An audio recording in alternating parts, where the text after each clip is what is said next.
Hey, Star Labs. Star Labs is a lot of work we need to do.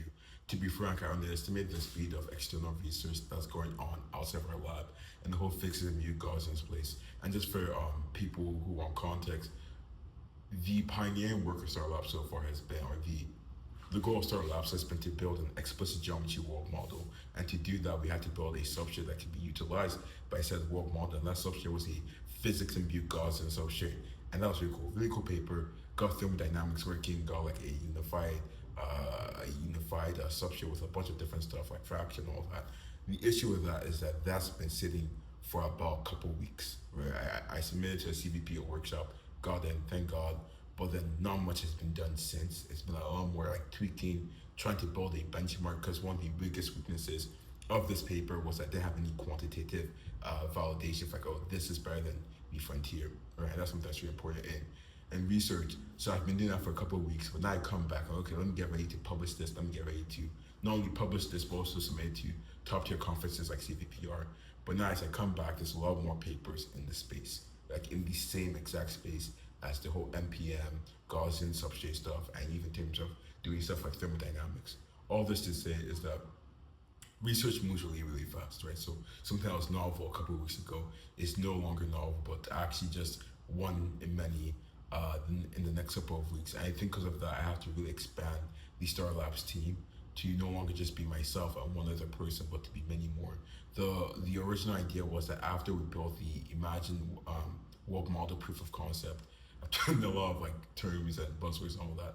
But after we built the proof of concept by August, we'll start expanding to like, oh hey guys, we have something really cool we're doing. But I think I can't wait till August to start expanding the team, um, because people are just doing the work we're doing, right? And they have bigger teams, they have more funding, they have more experienced people. So we're in the disadvantage. I don't see why to. I don't see the advantage in staying in our disadvantage. Uh, so what I'm doing now is move up the recruiting phase to much earlier. I'm moving up to right now. I think the biggest roles I really need are just researchers, like researchers who are interested in Gaussian spotting.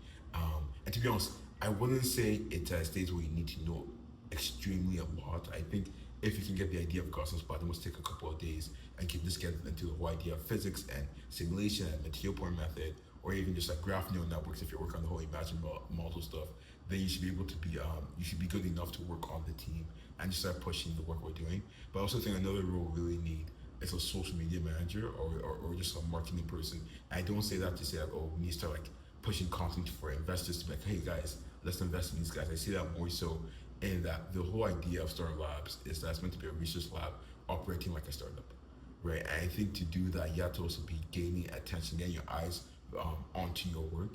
And the way Frontier Labs are doing it is by having the best visuals, right? And that's why you see a lot of great ads, a lot of great explanatory videos from people like Anthropic, OpenAI, Physical AI, Different Figure AI, whatever.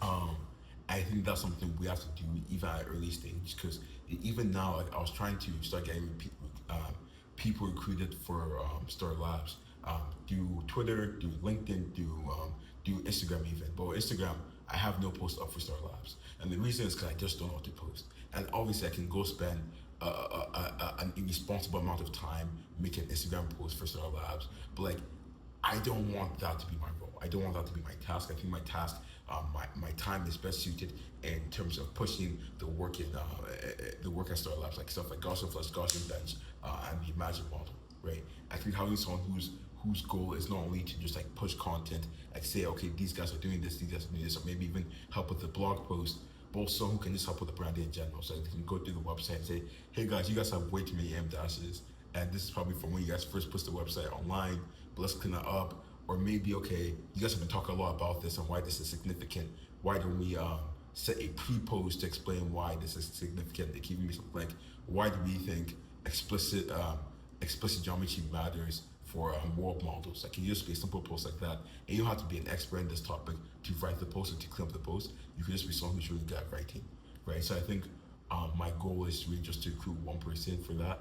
I think that's going to be a very critical role in terms of just helping me maintain all aspects, all external aspects of Star Labs. But in terms of the research stuff, like I said, moved it up. Now I'm doing that now. I've just been every or conversation, every place I can. I've been shooting, hey, are researchers interested in joining Star Labs? I've gotten a couple people who are interested. So now I'm building like a system to like onboard them, like to get like at least type of meeting, so we can like a meeting to understand them more, process a vetting process. I don't think we're in a stage where any bad person would be a critical blow to the team, but I do think we're in a stage where it still does matter. Like our numbers matter, right? Like plus one, plus two still matters. Like we're not like a 10,000 plus organization where it's like if a new person gets onboarded and leaves the next day, it doesn't matter. I guess for us it does. Like if it was only one day they were with the team and they leave the next day, nothing bad really happens. But you get the idea. You get the idea. Um, but that's where my head is at. I think it's a really, I think it's, to be frank, in terms of like the individual reflection, I think it's a really stressful thing, right? Because it's like on one hand, I'm trying to do as much work as possible. The research thing is even doubts in terms of how much work am I doing, how much am I learning, all that. I'm also trying to make sure I'm doing the other stuff beyond Star Labs. I'm also trying to make sure I'm able to recruit people here, while being able to do this at speed, right? Because speed is like a very important thing. I've acknowledged this many times. Speed is one of my biggest weaknesses, yet to be turned to strength. So a lot of stuff are going on in my head. But I do think if I'm able to, if I'm able to get this recruiting phase, this industry recruiting phase done very well, that's going to be a 10x, 100x booster for Star Labs. But also think if I'm able to master this, that'll be like push me to the next phase of being myself.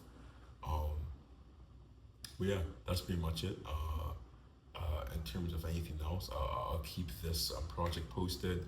I think what's going to be happening next is really just a matter of vetting, talking to people, learning what they want to work on. If it's not a graph neural network, how do we do all that? And that's probably going to be something we have to like learn how to be a PI. Like that's when the PI role is not going to become a bit more important instead of just being me and one other person talking. So very excited for that. But besides that, I have nothing else to say. So have a great day.